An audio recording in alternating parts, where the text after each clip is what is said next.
Bharti news, सीधा, सटीक और निष्पक्ष। हेलो दोस्तों, स्वागत है आप सभी का आज के नए एपिसोड में। आज हमारे साथ हैं गणेश सहाय जी। ये है चीफ टेक्नोलॉजी ऑफिसर एट नगारो और इन्होंने ये एक बुक लिखी है। ये ऑथर है इम्प्रूव ऑन नाम की बुक के, और साथ ही साथ he is one of the 24 of 2024। Sir, ये टाइटल बहुत ही अजीब है, वन ऑफ द 24 ऑफ 2024। मैं इसके बारे में जानना चाहूंगी कि ये टाइटल क्या सिग्निफाई करता है, ये क्या है? तो बेसिकली HRII एक ऑर्गेनाइजेशन है। उन्होंने ऑल ओवर इंडिया कुछ जो टेक्नोलॉजी लीडर्स है उनका सर्वे किया और असेसमेंट किया and then they came up with this list, right? And I was just informed about it, so whatever they did ये टाइटल आपको मतलब मिला कैसे था? आप कहीं गए थे? क्या स्टोरी है? नहीं, मैं कहीं नहीं गया था। उन लोगों ने मतलब एक ऑनलाइन जो भी उनका मेथड है उसके हिसाब से उन्होंने बेसिकली ये लिस्ट बनाई and then they reached out to me that we have basically finalised the list and your name is there. And जिन लोगों ने बेसिकली इंडस्ट्री में इम्पैक्ट किया या क्रिएट किया है, they have basically done some good work in technology, right? So, or they have touched basically various people, right, in that year. So उसके basis पे उन्होंने वो decide किया and then they reached out to me and we basically worked it out at our organization level and then we gave them a go ahead. Okay. Sir, मैं आपके बारे में अभी पढ़ रही थी। You are chief technology officer at Nagarro. Chief technology officer का क्या काम होता है, उसके बारे में थोड़ा बताइए। ओके, सो बेसिकली मतलब काफ़ी हैवीली लोडेड टर्म है ये, बट चीफ टेक्नोलॉजी ऑफिसर के मल्टीपल रोल्स होते हैं एंड अलग अलग ऑर्गेनाइजेशन में अलग अलग रोल्स एंड रिस्पॉन्सिबिलिटीज़ हो सकती हैं उनकी, राइट? सो फॉर एग्जांपल, ठीक है, in my role I look after basically driving the engineering excellence across the organisation, which means basically कि जो हंड्रेड्स ऑफ हमारे प्रोजेक्ट्स हैं, ठीक है, राइट, उनको मॉनिटर करना और उनको देखना कि बेसिकली उनके जो डिफरेंट की इंपॉर्टेंट एक्सेलेंस एरियाज़ हैं। फॉर एग्जांपल अगर जो हम सॉफ्टवेयर डेवलपमेंट की बात करें तो इंजीनियरिंग एक जो कोर इंजीनियरिंग है वो एक एक्सेलेंस एरिया है और उसके अंदर सब एरिया में जाएंगे हम। तो जैसे कि requirement gathering, design, coding, testing, right, and delivery and production monitoring, right? तो ये सारा का सारा जो सा है, ठीक है, कोर इंजीनियरिंग का पार्ट है and we ensure that basically जो प्रोजेक्ट टीम्स है हमारी, ठीक है, उनके साथ उनके रिव्यूज़ करके that they are doing good in that. But apart from that, because excellence जो सी है एक ओवरऑल अप्रोच चाहिए। तो लर्निंग एंड डेवलपमेंट, इनोवेशन, हमारा थिंकिंग ब्रेक थ्रू इनिशिएटिव चलता है, ठीक है, right? And then understanding the business domain, right, governance, risk and compliances, ठीक है, राइट? तो ये सारी की सारी जो एरियाज़ हैं, we enable the teams, right, to do good in that and be always on a continuous improvement mindset. आपने इतना सारा काम बताया एंड आई एम शॉक्ड कि being a chief technology officer आप इतना सारा काम करते हैं। मैं पूछना चाहूँगी, आपका अब तक का फेवरेट प्रोजेक्ट कौन सा रहा है जिस पे आपने वर्क किया हो, या फिर कोई बहुत चैलेंजिंग भी हो सकता है? So मेरा जो फर्स्ट बहुत इंटरेस्टिंग मेमोरेबल प्रोजेक्ट है, right, which was when I joined Adobe in 1999, right? And then उस टाइम बेसिकली जो PDF फॉर्मेट है, तो आई यूज़ टू वर्क इन दस टेक्नोलॉजी एरिया एंड जो PDF रीड करने के लिए Adobe रीडर सॉफ्टवेयर होता है, तो उस टाइम जो स्मॉल डिवाइसेस थी वो बहुत पॉपुलर हो रही थी। तो हम लोगों ने पाम एक डिवाइस होती थी, उसके लिए Adobe रीडर बनाया था। तो that was really challenging project and उसको रोल आउट किया था। बहुत मज़े आया, वर्ल्ड ओवर लोगों ने उसको अप्रिशिएट किया। इकोनॉमिक टाइम्स ने हमारा एक स्पेशल एडिशन किया था because rolling out something which was developed from scratch, right, from in India operations, was very few teams in India were doing it, so it was great.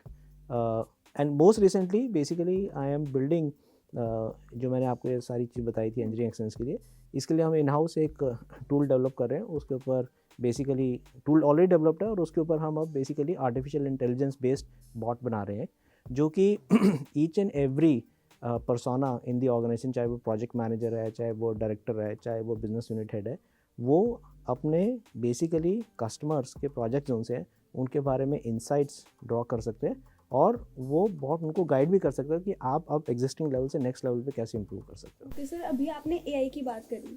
AI बहुत ऐसा term है जिसके बारे में कहीं ना कहीं लोगों के जो व्यूज है वो काफी डाइसी हैं। कुछ लोग एआई को सपोर्ट करते हैं कि हमारा काम इजी हो गया, लेकिन दूसरी तरफ लोग कह रहे हैं कि एआई हमारी जॉब्स खा रहा है।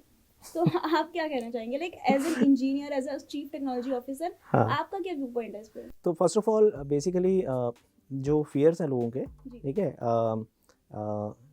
एक तरफ से ठीक भी हैं, राइट, और एक तरफ से ठीक भी नहीं है, ठीक है, राइट। तो दोनों एस्पेक्ट है इसके। तो मैं पहला वाला एस्पेक्ट कवर करता हूँ, ठीक है। जैसे कि अगर जो हम देखें कस्टमर सपोर्ट सर्विसेज, ठीक है, कॉल सेंटर्स में बहुत सारे लोग काम करते थे, कॉल आती थी वो अटेंड करते थे, राइट।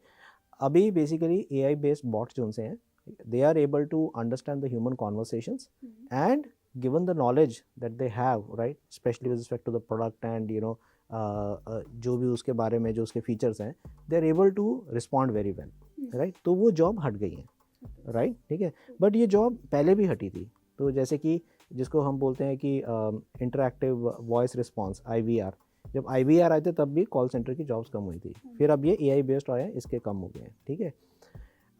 लेकिन अगर जो आप देखो, ठीक है, ये काफ़ी मोनोटोनस सा काम था, ठीक है, राइट।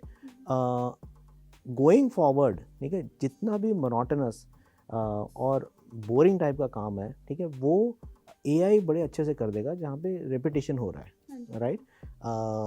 तो हमारे लिए एवेन्यूज़ खुल जाएंगे कि हम अपनी जो बैंडविड्थ है, ठीक है, वो और क्रिएटिविटी में ले जा सकते हैं, राइट। सो फॉर एग्जांपल अगर जो हम देखें, जो लोग कोडिंग करते हैं, राइट, और कोडिंग करने में इतना कोड जो लिखना पड़ता था, ठीक है, अभी AI असिस्टेंट जो उनसे वो हेल्प कर देंगे। तो इसका मतलब जो डेवलपर है, ठीक है, उसके पास वो जो मतलब ग्रंट वर्क करना होता था, ठीक है, वो उसको उतना नहीं करना पड़ेगा, और वो क्रिएटिवली सोच के अपने आइडियाज़ को, ठीक है, बहुत जल्दी से, ठीक है, कोड में कन्वर्ट कर सकता है, और वो प्रोडक्ट और फीचर मार्केट में रिलीज हो सकती है, right. So I think jobs, I would not से कि मतलब, so let's look at it this way कि people who will start using the AI assisted tooling effectively will land up in better jobs, right? So upskilling, right, and using these AI tools in an effective way is the way forward. Okay. Sir, अभी जैसे हमने AI पे बात की, अब बात करते हैं, आपने एक बुक लिखी है इम्प्रूव ऑन, उसके बारे में बताइए। So as I said, we are entering into a era, right, where people will have to upskill, right? And upskill का मतलब कि जो उनकी ऑलरेडी स्किल है, उसके अंदर AI बेस्ड टूलिंग को कैसे इफेक्टिवली यूज़ कर सकते हैं, right. And it will be happening in all kind of professions, right. So आपने जो सीखा है, ठीक है, वो ही आप अगले 10, 20, 30 साल तक मतलब आप इनकैश नहीं कर सकते। आपको कंटिन्यूसली इम्प्रूव करते रहना पड़ेगा, राइट। तो आपको एक अपना माइंडसेट डेवलप करना पड़ेगा, ठीक है, कि आप कंटिन्यूसली इम्प्रूव कर रहे हो, राइट। और उसके लिए systematically in a structured way from one level to the next level, you have to keep on moving. And जिस भी ऑर्गेनाइजेशन में आप काम कर रहे हो, अगर जो वहाँ पे उस तरह की कल्चर है, राइट, तो it will basically become a habit for you. So my book talks about कि आप ऑर्गेनाइजेशन में उस तरह के कल्चर कैसे डेवलप कर सकते हो, क्योंकि अगर जो आप उस तरह के ऑर्गेनाइजेशन में काम करते हो, ठीक है, तो आप ये हैबिट बिल्ड हो जाएगी, और ये हैबिट आपको मतलब it will stick with you, और आपकी पर्सनल लाइफ में भी आपको हेल्प करेगी, right. And that is exactly the kind of culture that we have at Nagarro, that we are constantly kind of basically improving from one level to the next level. Okay. Sir, आपने इतनी अच्छी बात करी अपने book के बारे में, and I hope कि हमारी सारी जनरेशन को वो कहीं ना कहीं मोटिवेट करेगी। क्या मैं मान सकती हूँ कि आपने अपनी बुक लिखने के लिए कहीं ना कहीं AI की हेल्प ली है? नहीं, मैं AI की हेल्प नहीं ली है। हाँ, मतलब जो इमेजेस हैं, ठीक है, मेरे पब्लिशर्स ने मेरे को बताया तो नहीं, बट मेरे को लगा कि हाँ, उसने AI की हेल्प ली है। ठीक है सर, आप IITian भी हैं। अब इस तरफ आ जाते हैं। हाँ। मतलब IIT का नाम सुनते ही कहीं ना कहीं वो चीज़ आ जाती है कि वाओ। इवन मतलब इंडिया में जब भी कोई बच्चा होता है तो उसको पेरेंट्स कहते हैं कि मेरा बेटा या मेरी बेटी बड़ी होकर इंजीनियर बनेगी। कहीं ना कहीं वो रिस्पेक्टेबल जॉब है, और स्पेशली IITians। तो मतलब, और अगर कोटा वाला सीन देखा जाए, जहाँ पे कोटा में इतने सारे नीट JEE करने वाले बच्चे सुसाइड कर रहे हैं, तो मतलब IIT ही क्यों? इवन माइक्रोसॉफ्ट, गूगल वाले भी जब आते हैं तो IITians ही रिक्रूट करते हैं। मतलब IIT का वो इतना टॉरा, इतनी इज्जत क्यों है? आई थिंक एनीथिंग, ठीक है, जिसके लिए मतलब एक टफ कंपटीशन होता है, right, if you clear that, right, you get that kind of an attention, right? And obviously आप जब उस competition को clear करते हो, ठीक है, तो आपने मतलब एक level of proficiency attain करी है, right? Which doesn't mean, right, that capable people are just there, right? अगर जो for example आप देखो जो first most popular email system था जिसका नाम हॉटमेल था और जो माइक्रोसॉफ्ट ने एक्वायर किया था, तो मिस्टर सबीर भाटिया ने किया था and he was a bits Pilani pass out, right? तो और पहले क्या था कि जो इंफ्रास्ट्रक्चर था और जो फैसिलिटीज़ थी, राइट, और जो फैकल्टी कैपेबिलिटीज़ थी, ठीक है, वो बहुत लोकलाइज और सेलेक्टेड जगह पे थी. IITs was one of them, right? लेकिन अगर जो अभी आप देखो हमारे मतलब कंट्री के अंदर इतने सारे इंस्टीट्यूट्स हैं, राइट, और उनके पास इंफ्रास्ट्रक्चर बहुत अच्छा हो गया है, उनके पास फैकल्टी बहुत अच्छी हो गई है, ठीक है, और जो स्टूडेंट्स हैं उनको through the online media, internet and so on बहुत एक्सपोजर है, right? So people can develop their skills, right, even outside of IITs, right? Of course, IIT is a benchmark in itself, but if you want to do things, right, it's just not that you have to be at IIT. You can be in any other institute, and most important is students should identify and kids should identify, and parents should also help them that what is it that the future is evolving into, right, 10, 20, 30 years, and how the kid is basically going to survive in those 10, 20, 30 years, and then build on that, and most importantly, okay, enjoy it, right? If it become too much, right, then it's probably not worth it.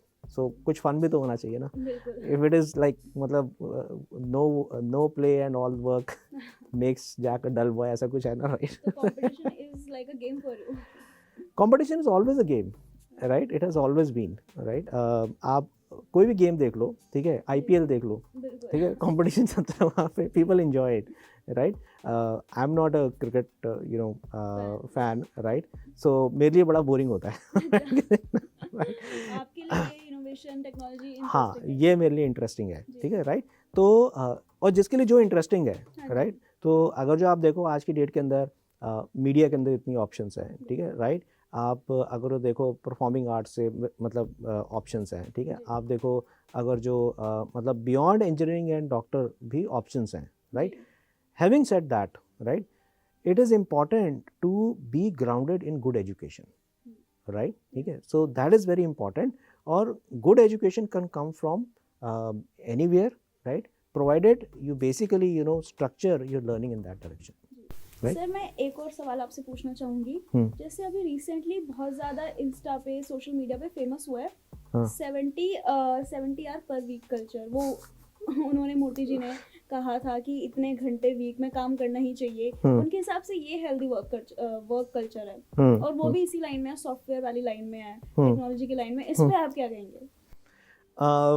I have a lot of respect for Mr. Narayan Murthy, right, and what he has accomplished, setting up Infosys, and the kind of impact it had on engineers of our time, right, and even today, right, is amazing, right.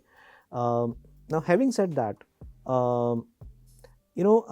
in everybody's career, right, there are different moments, and in order to excel, you have to give adequate time, right? Even in college, sometimes you have to spend long hours, but sometimes you don't have anything, right? So I think depending upon what your career aspirations are, where you want to see yourself, right, 10, 20, 30 years down the line, you have to devote time, right? And everybody has a different kind of a learning curve, right? So I would not peg it at a certain number, right, because it varies from person to person, right, and basically a need of the hour, right? But again, if you have all the fun and no work, right, so that also doesn't give you results, right? So you have to, I think, maintain a healthy balance, right? So for example, I tell to my team, right, that as far as possible, you shouldn't have anything which is spilling over weekends actually, right? By Friday evening, you should be done with your work, right? So. Yeah. तो कहीं ना कहीं वही आपने कहा कि healthy work life balance जरूरी है। हाँ. और sir thank you so much आज हमारे साथ पॉडकास्ट में जुड़ने के लिए, बहुत Sure. मजा आया, बहुत अच्छा लगा आपसे बात करके। My pleasure. Thank you. चलिए सर ने, गणेश साहे जी ने बात की आज के यूथ के बारे में, आईआईटी में कंपटीशन के बारे में, एआई के बारे में। ऐसे कुछ इंटरेस्टिंग बातें और इंटरेस्टिंग स्टोरीज के साथ मिलेंगे अगले नए एपिसोड में। तब तक के लिए बने रहिए भारती न्यूज़ के साथ।